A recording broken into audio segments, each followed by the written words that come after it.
ini bisa melibatkan banyak orang gitu lah. Sawah ini kan dikelola, nanti kita bermitra dengan pesantren, kemudian dengan santri sebagai penggarapnya ya. Tentunya dampaknya nanti bukan hanya pada sisi ketersediaan beras, tapi mengantarkan pesantren untuk berdaya, santri untuk punya keterampilan yang lebih baik. Wah. Jadi multi efek nih program lumbung pangan santrinya ini.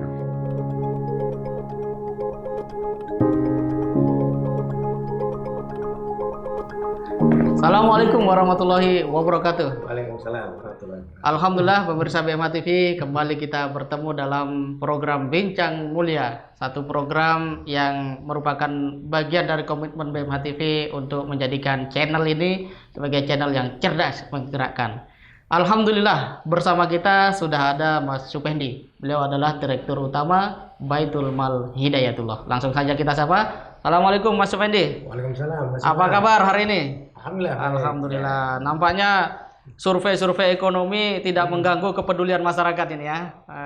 Nah, bagaimana sebenarnya yang dialami oleh BMH pada tahun 2020 yang walaupun survei tentang ekonomi itu menurun, ada istilah kontraksi ekonomi, tapi ternyata kepedulian masyarakat dan kepercayaan masyarakat kepada BMH ternyata tetap meningkat. Nah, sebenarnya apa yang terjadi di situasi seperti itu, Mas Supendi? Ya. Begini Mas Imam, di awal 2020 ya, ketika pandemi sudah mulai menyebar ya, bulan Maret nggak salah ya, maka sebenarnya kami juga was-was juga gitu kan. Ada ketakutan juga ya? Betul. Kira-kira tahun 2020 ini bagaimana terkait dengan pencapaian target yang telah kita lakukan, atau mungkin ternyatakan seperti itu. Iya. Tapi alhamdulillah ternyata Allah memberikan takdir lain. Nah, justru tahun 2020 ya, dengan kondisi pandemi seperti ini kami ada peningkatan. Oh, Masya Allah. Sekitar 12,5% ya. Wow, ya. Dari 212 miliar di tahun 2019. Di tahun 2020 ini angka penghimpunan mencapai 230 miliar. Wow, luar biasa juga peningkatannya. Artinya ini tentunya berbanding terbalik dengan pertumbuhan ekonomi nasional ya.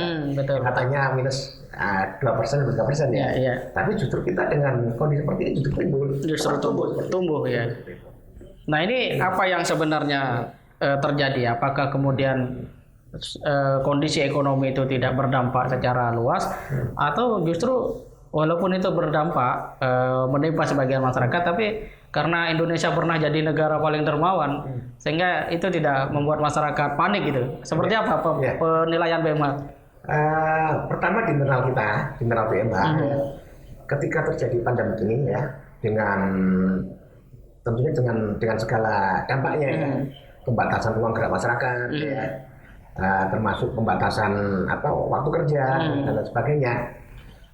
Di situ mendorong kami untuk melakukan adaptasi ya, semisal terkait dengan strategi marketing, ya, kita coba geser ke sisi digitalnya lebih banyak ya, seperti itu, termasuk promosi publikasi ya, kita geser ke arah digital ya, termasuk program sampai program kita lakukan penyesuaian ya, bagaimana program-program yang terkait dengan kepedulian berkenaan dengan COVID-19 ini ya, bencana ini bisa kita menjadikan prioritas seperti itu.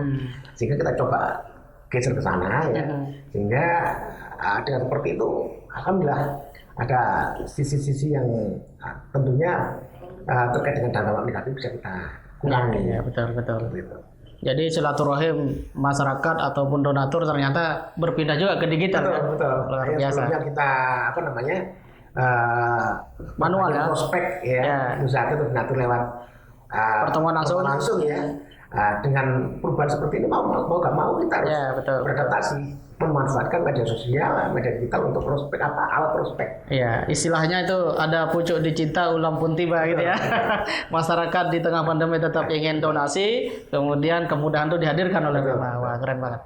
Tapi pertanyaannya di 2021 akan seperti apa? Pandemi ternyata belum berakhir nih, Mas Supendi. Seperti apa ini? Ya,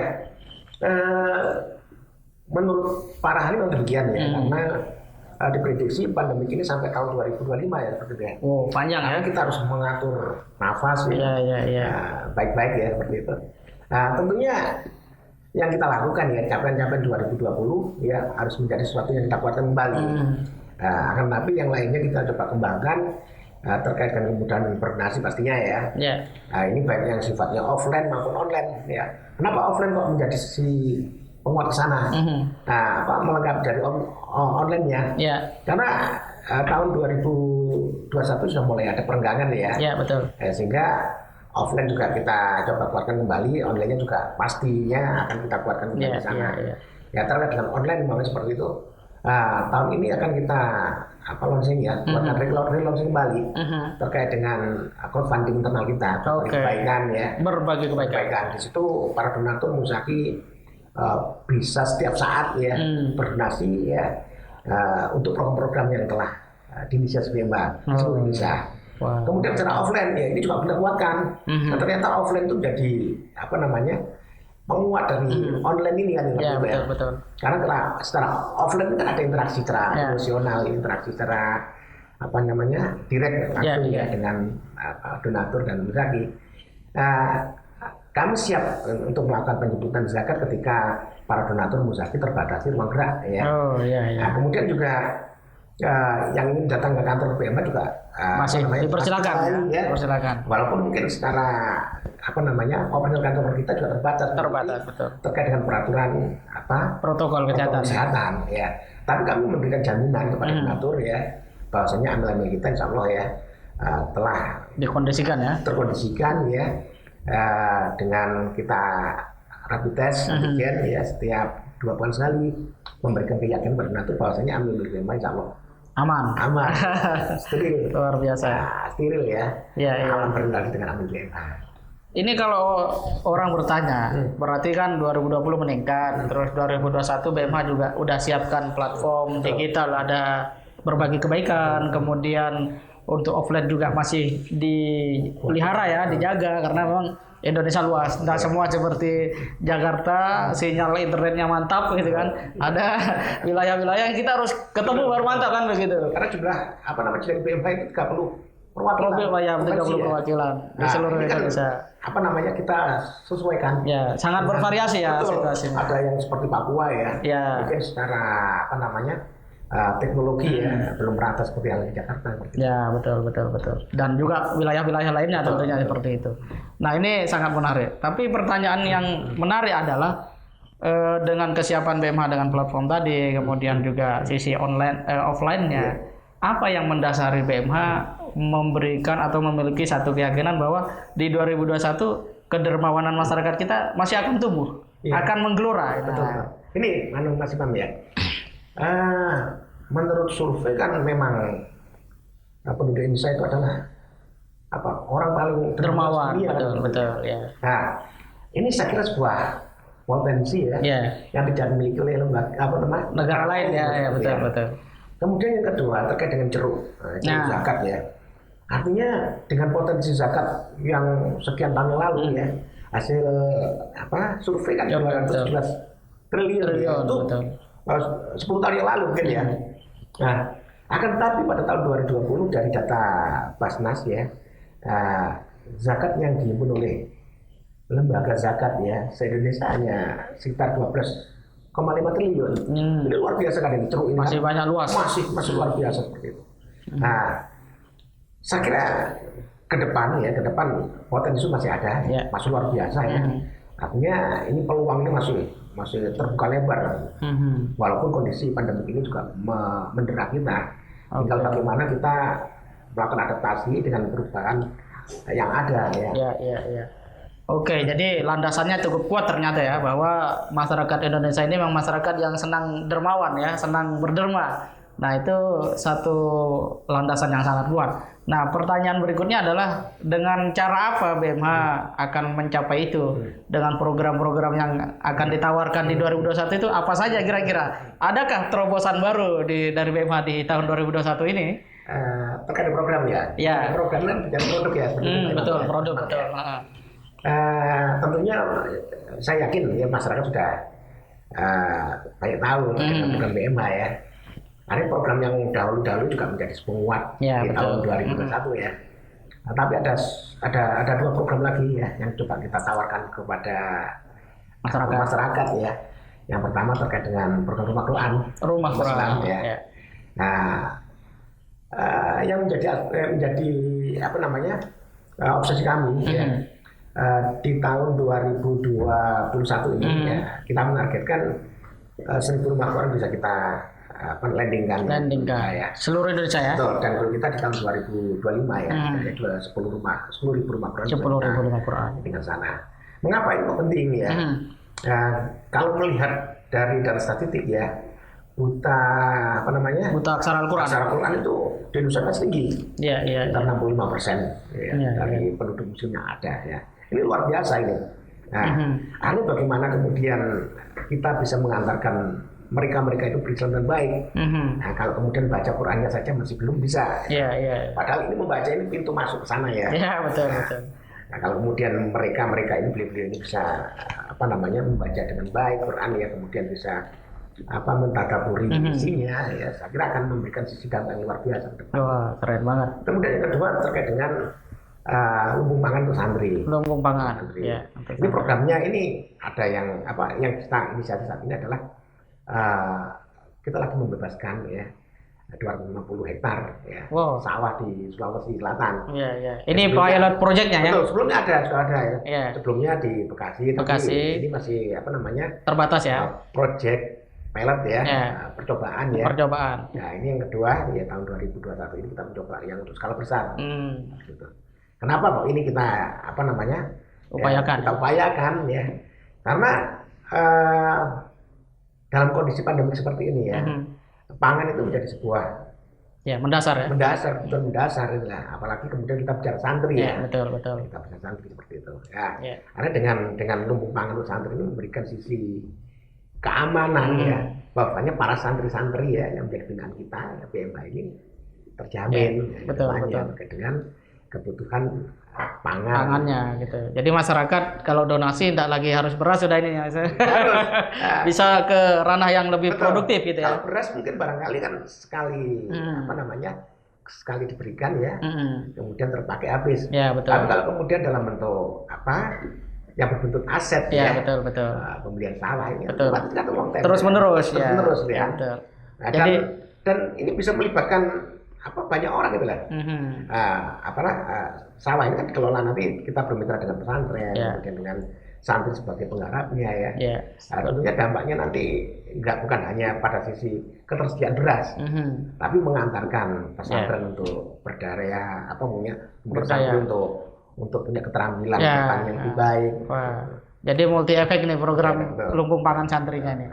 Nah, ini saya pikir satu program yang sangat menarik dan betul-betul terobosan karena bukan sekedar program yang hadir untuk memikat gitu ya atau gimmick, tapi memang berkelanjutan luar biasa. Nah, pertanyaan yang terakhir di 2021 BMH akan melakukan apa saja kaitannya dengan keikutsertaan BMH di dalam ikut mensolusikan masalah keumatan dan kebangsaan. Jadi kita sama-sama ketahui bahwa kalau tadi ada buta aksara Al-Quran 65%, ini angka kemiskinan juga meningkat 4% kata data BPS seperti itu. Nah, mungkin BMH di 2021 juga akan ikut terlibat mungkin Mas Supendi dengan masalah-masalah seperti itu atau sejauh mana dan yang sudah disiapkan oleh BMH di 2021. Ini kan program masalah keumatan. Misalnya ikut menekan angka kemiskinan, kemudian kalau yang keumatan mungkin salah satunya rumah Quran juga sudah menjadi solusi, lumbung pangan santri sudah menjadi solusi gitu. Nah, kaitannya dengan fungsi zakat yang mengubah mustahik menjadi muzaki, kira-kira apa yang akan dilakukan BMH di 2021 ini? Ya, saya kira dari prinsip zakat ya, bagaimana mengantarkan seorang mustahik menjadi muzaki itu harus menjadi sisi komitmen kita ke sana. Akan tetapi mas sebenarnya ketika kita bicara sisi pemberdayaan ya, maka tidak selamanya kita berbicara terkait dengan sisi materi yang penting. Ya, betul. Nah, pendidikan memang seperti itu. Saya kira ini menjadi salah satu solusi konkret. Ya. Betul. BMH dengan Hidatullah ya, dalam hal ini ya, memiliki 5 perguruan tinggi ya. Nah, yang mana para mahasiswanya ya adalah sebagian besar ya dari para duafa ya. Yang kita biayai itu ya. Kita juga ada pesantren Quran, pesantren tahfidz Quran yang santrinya ribuan. Sebagian besar juga dari para duafa. Nah, maka selain kita memberikan sisi aspek bantuan material, maka yang tidak kalah penting adalah bantuan dalam bentuk material. Betul. Dan dalam bentuk apa? Pendidikan. Ini yang coba kita kuat ke sana gitu lah. Kalau mungkin barangkali kalau material ya, support material dikasih sebenarnya sekali habis. Tapi kalau pendidikan kemudian ketika dia mampu menyelesaikan pendidikannya, kuliahnya ya, kemudian setelah itu mereka bisa berkarya dengan keahlian masing-masing. Saya kira ini menjadi salah satu solusi yang konkret dengan pemutusan rantai kemiskinan itu. Artinya program pendidikan akan semakin dikuatkan ya di 2021. Luar biasa. Jadi demikian tadi pemirsa BMH TV bincang mulia kita bersama Direktur Utama Baitul Fal Hidayatullah Mas Supendi, bahwa kita sebagai lembaga milik zakat nasional punya komitmen untuk ikut merawat, menjaga semangat atau antusiasme. Kalau bahasa orang-orang di Inggris itu altruisme ya, semangat untuk berbagi itu di Indonesia tetap menjadi yang terbaik di seluruh dunia insya Allah. Dan pada saat yang sama BMH juga menyediakan program-program terobosan yang memiliki efek multi, di mana satu program dapat menggerakkan banyak hal. Seperti Rumah Quran tadi, itu akan menggerakkan dai, guru ngaji, kemudian wali santri dan simpatisan yang ada di sana termasuk masyarakat akan menjadi terwarnai lingkungannya menjadi semakin religius karena ada suara-suara Quran disenandungkan setiap hari oleh anak-anak. Kemudian lumbung pangan untuk santri ini juga bukan sekedar beras dan sawah, tapi juga ada santri, pesantren, ada dai, ada ustadz, ada masyarakat sekitar yang semua bisa diharmonikan, terberdayakan dengan sebaik-baiknya. Jadi ini luar biasa, program yang sangat berkelanjutan dan memuat misi-misi kemanusiaan, misi-misi peradaban bahkan. Dan yang tidak kalah penting, BMH tetap hadir dengan membawa solusi keumatan, diantaranya dengan ikut serta menekan angka kemiskinan melalui program pendidikan. Program pendidikan mungkin hasilnya panjang, tidak seperti bagaimana kita membantu secara langsung dalam bentuk karitatif, tapi begitu hadir lahir sosok-sosok generasi yang selamat dikarenakan zakat dari seluruh kaum muslimin yang dikelola oleh BMH, menjadikan mereka orang-orang yang memiliki ilmu, keahlian sehingga mereka bisa berkarya di tengah-tengah masyarakat. Itu juga secara langsung dapat menekan angka kemiskinan dan juga memutus rantai kemiskinan. Terima kasih banyak Mas Supendi waktunya untuk bincang mulia bersama BMH TV pada kesempatan ini. Pemirsa BMH TV, tetap di channel yang cerdas menggerakkan ini. Jangan lupa untuk like, komen, share, dan subscribe. Dan jadikan channel BMH TV sebagai sahabat kita semua untuk terus menjaga imunitas kita secara lahir dan batin. Terima kasih banyak. Assalamualaikum warahmatullahi wabarakatuh.